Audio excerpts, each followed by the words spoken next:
तो कैसे आप लोग, उम्मीद करता हूँ आप लोग अच्छे से होंगे और बहुत ही मज़े में होंगे।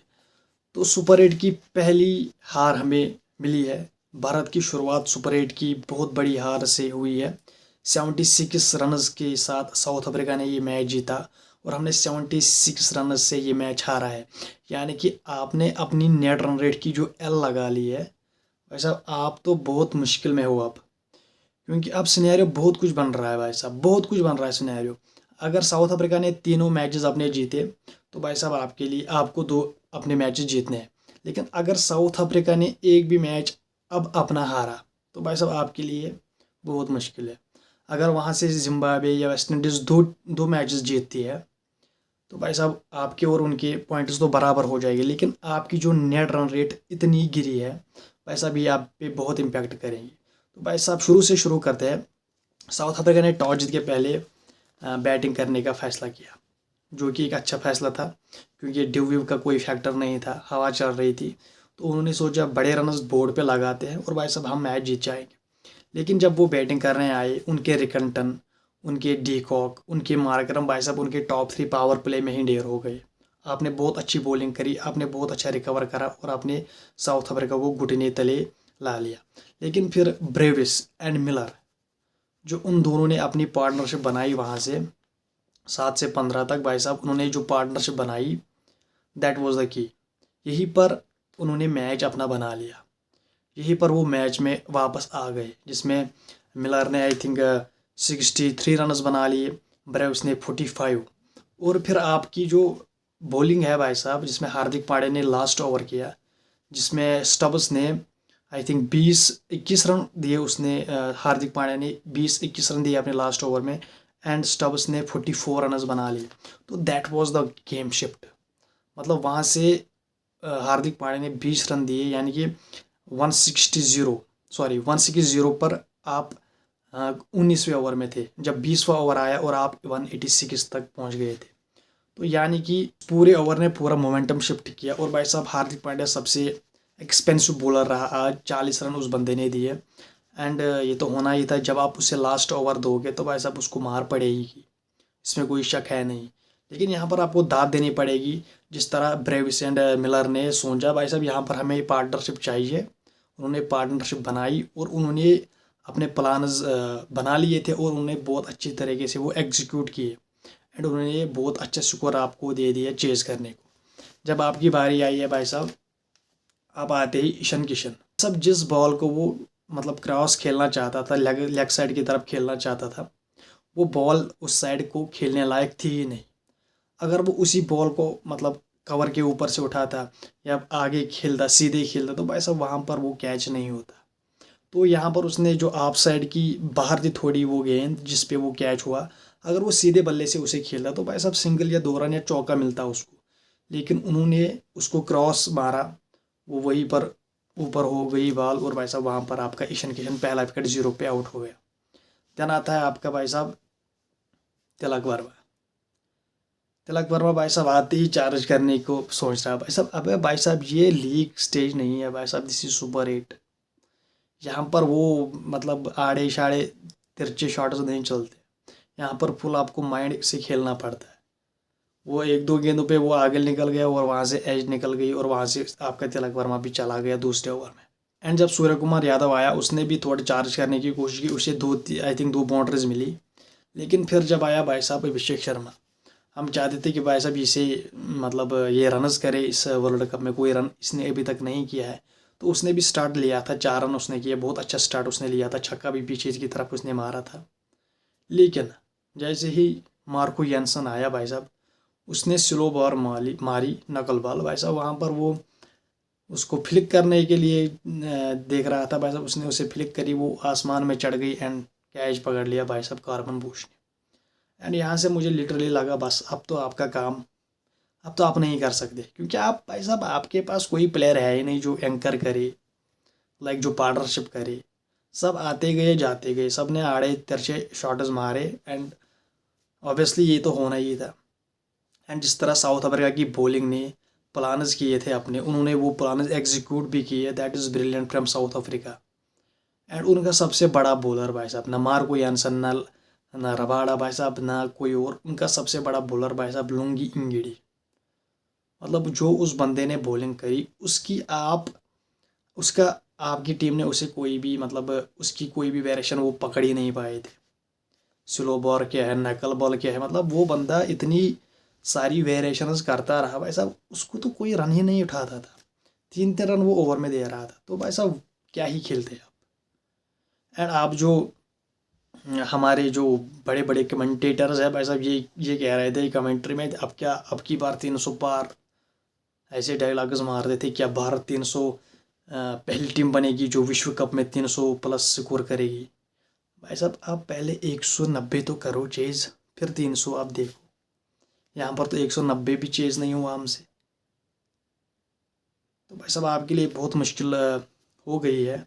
ऊपर से अगर आप देखो आपकी जो टॉप ऑर्डर है भाई साहब, वो तो आपको चेंज तो आपको करना पड़ेगा। या तो आपको अभिषेक शर्मा को ड्रॉप करना पड़ेगा। कोई मतलब इसमें कोई भी वो नहीं है कि इसको ड्रॉप कर दिया ये कर दिया। पता है मुझे वो आपको बहुत मैचेस जिताता हुआ आ रहा है पिछले साल से।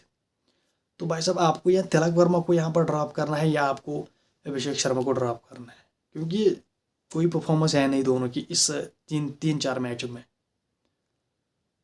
तिलक वर्मा का भी बल्ला भाई साहब बहुत शांत है, अभिषेक शर्मा का भी बल्ला बहुत शांत है, लेकिन संजू सैमसन आपका पीछे भाई साहब, आपने उसे फेयर चांसेस नहीं दिए।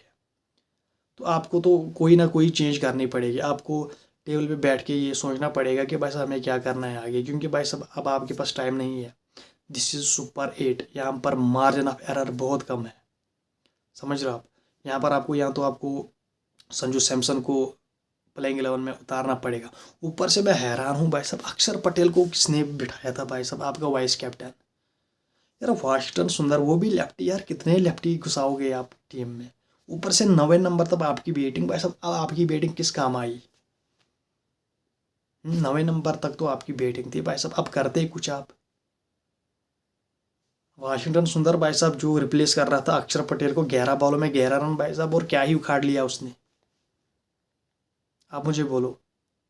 तो यहाँ पर बहुत सारी गलतियाँ थी टीम इंडिया की, जो आपको सोचनी पड़ेगी, इनको एड्रेस करना पड़ेगा कि हम कहाँ पर ठीक थे कहाँ पे गलत थे। एंड भाई साहब मेरे हिसाब से या तिलक वर्मा को आपको बिठाना पड़ेगा या अभिषेक शर्मा को बिठाना पड़ेगा। आपको कोई ना कोई चेंज करनी पड़ेगी। संजू सैमसन को आपको इन करना पड़ेगा। कितने चांसेस दिए आपने तिलक वर्मा को भाई साहब, पूरा वर्ल्ड कप उसका शांत चला गया, कोई बड़ी इनिंग नहीं। आपके सूर्य कुमार यादव भाई साहब पहली आई थिंक पहले मैच में वो बड़ी इनिंग आई, फिर तब से जितने भी मैचेस खेले हैं रना बॉल ही वो भी चला गया। रना बॉल खेलते खेलते वो भी चल रहा है भाई साहब। तो यहाँ पर आपको संजू सैमसन को इन करना पड़ेगा। ऊपर से आपको वाशिंगटन सुंदर को भी बाहर निकालना पड़ेगा। आपको क्या कहते हैं, या तो आपको अक्षर पटेल को डालना पड़ेगा या आपको मोहम्मद सिराज को डालना पड़ेगा। यहाँ पर आपको बहुत सारी चेंजेस करने की ज़रूरत है। ऊपर से आपने इतने लेफ्ट हैंडर घुसा दिए है टीम में भाई साहब, क्या ही कर सकते हैं हम। तो ये तो आपको बहुत बड़ी लॉस हुई है। लिटरली आपका कोई मतलब बैटर बेबस नज़र आ रहे थे सब सारे आपके बैटर, कोई जवाब ही नहीं था आपके पास शिवम दुबे के अलावा। उस बंदे ने भी अपनी तरफ से बहुत मारने की कोशिश करी, 42 रन उस बंदे ने करे, लेकिन उसके सिवा किसी ने कुछ नहीं करा। अभिषेक शर्मा, तिलक वर्मा, ईशान किशन, सूर्य कुमार यादव, रिंकू सिंह, हार्दिक पांड्या, मतलब कोई चला ही नहीं। मतलब सब बेबस नज़र आ रहे। जैसे ऐसा लगा कि भाई साहब पहले तो आपको भाई साहब थोड़ी पार्टनरशिप बिल्ड करनी थी, लेकिन आपके बैटर्स को क्या हुआ भाई साहब, सब आते गए जाते गए। हम आएंगे, हम छक्का मारेंगे, 2-3 छक्के मारेंगे और भाई साहब फिर हम मैच जिताएंगे। लेकिन भाई साहब ऐसा नहीं होता है। ये बड़ी टीम है भाई साहब साउथ अफ्रीका, आप हल्के में नहीं ले सकते किसी भी टीम को। सुपर 8 में तो बिल्कुल भी नहीं। ये तो आप ग्रुप स्टेज में यूएसए, नीदरलैंड, नमीबिया, पाकिस्तान थोड़ी उनसे बेहतर है, लेकिन भाई साहब आपने उनसे खेल के इतने रनस किए, वो भी फंस के आपने वहाँ पर भी मैच जीते। चाहे आप यूएसए के साथ देखो, चाहे आप नमीबिया के साथ देखो, नीदरलैंड के साथ देखो। समझ रहे आप। तो आपको बहुत सारी भाई साहब चीज़ों पे अपने काम करना है। एंड आप तभी कुछ कर सकते हो आगे, क्योंकि वरना आपके जो 2 मैचेस है अब भाई साहब ये आपको दोनों लाजमी जीतने पड़ेंगे, लाजमी। अगर एक भी अब हारे जिम्बाब्वे से या वेस्ट इंडीज़ से भाई साहब आप टूर्नामेंट से बाहर।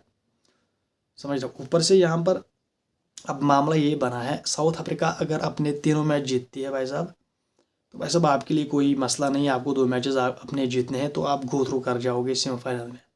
लेकिन अगर साउथ अफ्रीका एक भी मैच हारी, वहाँ से वेस्ट इंडीज़ ने 2 मैच जीते या जिम्बाब्वे ने 2 मैच जीते, वैसा वहाँ पर नेट रन रेट आपका सामने आएगा, वहाँ पर नेट रन रेट के थ्रू आपकी क्वालिफिकेशन डिसाइड होगी। लेकिन यहाँ पर आपने जो अपनी नेट रन रेट की एल लगा ली है -3.08, वैसा बहुत घटिया नेट रन रेट है आपके यहाँ पर।